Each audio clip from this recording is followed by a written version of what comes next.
Hi dear students, this is Kema. Welcome back to our channel YouTube's Paramedical Round 1 counseling process நடந்து முடிஞ்சிருச்சு. நம்ம எல்லாருமே wait பண்ணிட்டு இருக்கிறது ரிசல்ட்டுக்காக. ரிசல்ட் 21ஆம் தேதி ரிலீஸ் பண்றதாக நம்மளுக்கு எல்லா நியூஸ் பேப்பர்லயுமே தெரியப்படுத்தியிருக்காங்க. பட் நம்மளுக்கு வந்து அந்த 21ஆம் தேதி டேட் தான் சொல்லியிருக்காங்களே தவிர எந்த டைம் அப்படிங்கறத மென்ஷன் பண்ணல. ஸோ மை டியர் ஸ்டூடெண்ட்ஸ், நம்மளுக்கு எப்போ வந்து எந்த டைம்ல வந்து ரிலீஸ் பண்ணுவாங்க 21ஆம் தேதி அப்படின்னு பார்த்தீங்கன்னா எனி டைமா இருக்கலாம். பட் நம்மளுக்கு வந்து பார்த்தீங்கன்னா ரேங்க் லிஸ்டோ கவுன்சிலிங் ஷெடியூலோ பார்த்தீங்கன்னா ஈவினிங் தான் என்ன பண்ணாங்க, அபிஷியல் வெப்சைட்ல நோட்டிபிகேஷன் மூலமா ரிலீஸ் பண்ணாங்க. ஸோ எந்த டைமும் நம்ம எதிர்பார்த்து இருக்கலாம் 21ஆம் தேதி. ஸோ நீங்க அதை ஒரி பண்ணிக்கிட வேண்டிய அவசியம் இல்லை. நம்மள மாதிரி நிறைய சேனல்ஸ் இருக்குது, அவங்களுமே அப்டேட் பண்ணுவாங்க. நம்மளுடைய சேனல்லையுமே நம்ம அப்டேட் பண்ணுவோம். ஓகே, இப்போ நம்மளுக்கு இந்த 21ஆம் தேதி தான் ரிசல்ட். அதுக்கு முன்னாடி பாத்தீங்கன்னா இந்த 19, 20 இந்த 2 நாட்கள் இருக்கு. இந்த 2 நாட்கள் என்ன நடக்கும் அப்படின்னு பாத்தீங்கன்னா சீட் அலாட்மெண்ட் ப்ராசஸ் வந்து நடக்கும். இந்த சீட் அலாட்மெண்ட் ப்ராசஸ் அப்படிங்கிறது என்ன அப்படின்னா, கவுன்சிலிங் வந்து நம்ம ஆன்லைன்ல தான் அட்டென்ட் பண்ணோம். ஸோ அப்படின்னா கம்ப்யூட்டர் தான் ப்ரோக்ராமிங் பண்ணும்.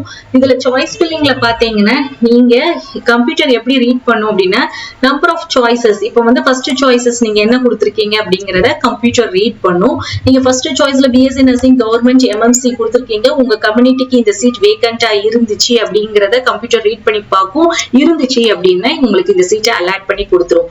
இல்ல உங்க கம்யூனிட்டிக்கு இது வந்து வேகண்டா இல்ல அப்படின்னா செகண்ட் சாய்ஸஸ் என்ன கொடுத்துருக்கீங்க அப்படிங்கறத ரீட் பண்ணும். சோ செகண்ட் சாய்ஸ் மதுரை அப்படிங்கும் போது பிஎஸ்சி நர்சிங்னா இந்த சீட்டை வந்து உங்களுக்கு என்ன பண்ணி கொடுத்துரும், இருந்துச்சு அப்படின்னா சீட் வேகண்டா இருந்துச்சுன்னா உங்களுக்கு இந்த சீட்டை அலாட் பண்ணி கொடுத்துரும். இப்போ சப்போஸ் செகண்டும் இல்ல, தேர்ட், ஃபோர்த், ஃபிஃப்த் வரைக்கும் 13th வரைக்கும் இல்ல, 14th கம்ப்யூட்டர் ரீட் பண்ணுது. பிஏஎஸ்எல்பி கவர்மெண்ட் எம்எம்சில வந்து சீட் வேகண்டா இருக்கு உங்க கம்யூனிட்டிக்கு, உங்க கட் ஆஃப்க்கு அப்படின்னா சோ உங்களுக்கு பிஏஎஸ்எல்பி எம்எம்சிக்கு சீட் வந்து அலாட் பண்ணி கொடுக்கும். சோ இதனாலதான் சொல்றது நம்பர் ஆஃப் சாய்ஸஸ் சாய்ஸ் ஃபில்லிங்ல நிறைய கொடுங்க அப்படின்னு சொல்லிட்டு. இப்போ சப்போஸ் நீங்க ஒரு 5 சாய்ஸஸ் மட்டும் கொடுத்துருக்கீங்க, உங்களுக்கு 14th சாய்ஸஸ்ல தான் கிடைக்குது. இதுக்கப்புறம் நீங்க வந்து கொடுக்கவே இல்லை அப்படின்னா உங்களுக்கு வந்து என்ன ஆயிருக்கும், நம்ம தான் மிஸ் பண்ணிருக்கோம். ஏன்னா சாய்ஸஸ் நம்ம நிறைய கொடுக்கல, அதனாலதான் நம்மள்ட்ட தவறு இருந்ததுனால நம்மளுக்கு சீட் அலாகேட் ஆகல. சோ மை டியர் ஸ்டூடெண்ட்ஸ், எப்படி சீட் அலாகேட் ஆக இருக்கும் அப்படிங்கிறது தெரியுது பாத்தீங்களா. உங்களுடைய கட் ஆஃப் அண்ட் கம்யூனிட்டி அடிப்படையில தான் சீட் வந்து அலாகேட் ஆகும். செகண்ட் ரவுண்ட் கவுன்சிலிங் வந்து நம்மளுக்கு ஆஃப்டர் 21st அப்புறம் தான் தெரிய வரும். எத்தனை பேர் கவுன்சிலிங் அட்டென்ட் பண்ணுவாங்க எல்லா டீடைல்ஸுமே நம்மளுக்கு 21ஆம் தேதிக்கு அப்புறம் தான் தெரியப்படுத்துவாங்க. அதே மாதிரி செகண்ட் ரவுண்ட் கவுன்சிலிங்ல கவர்மெண்ட் சீட்ஸ் இருக்குமான்னு நிறைய ஸ்டூடெண்ட்ஸ் வந்து கேக்குறீங்க. கவர்மெண்ட் சீட்ஸ் இருக்க பாசிபிலிட்டிஸ் இல்ல. அப்படி கவர்மெண்ட் சீட்ஸ் இருந்தாலுமே அது வந்து ரீ அலாட்மெண்ட் கவுன்சிலிங்க்கு தான் கொண்டு வருவாங்க.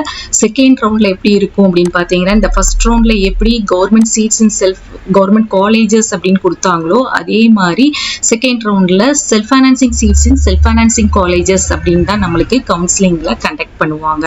ஹோப் உங்களுக்கு இந்த கண்டென்ட் யூஸ்ஃபுல்லா இருக்கும்னு நினைக்கிறேன். தேங்க்ஸ் ஃபார் வாட்சிங்.